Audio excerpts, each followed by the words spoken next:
இலங்கையில் ராஜபக்சர்களின் அரசியல் இனி செல்லுபடியாகாது என பெருந்தோட்ட மற்றும் சமூக உட்கட்டமைப்பு அமைச்சர் சமந்த வித்யாரத்ன தெரிவித்துள்ளார். ஏனெனில் மக்கள் அரசியலின் உண்மையான தன்மையை அங்கீகரித்துவிட்டனர் என ஊடகங்களுக்கு கருத்து தெரிவித்த போது அவர் இதனை குறிப்பிட்டார். எந்தவொரு அரசியல் கட்சியின் பயணம் மக்களின் ஆணையினை பொறுத்தே அமையும் என பெருந்தோட்ட மற்றும் சமூக உட்கட்டமைப்பு அமைச்சர் சமந்த வித்யாரத்ன தெரிவித்துள்ளார்.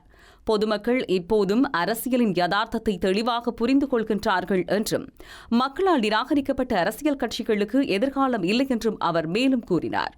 ஐஸ் போதைப்பொருள் மற்றும் பாதாள உலக குழுக்களுடனான தொடர்பையும் மக்கள் அடையாளம் காணத் தொடங்கியுள்ளனர் என அவர் தெரிவித்தார்.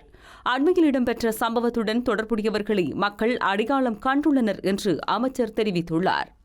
தேசிய மக்கள் சக்தியின் காற்று ஏற்கனவே இலங்கையில் வீசுவதாகவும் இன்னொரு கட்சியின் காற்று வீசுவதற்கு இடமில்லை என்றும் தெரிவித்தார்.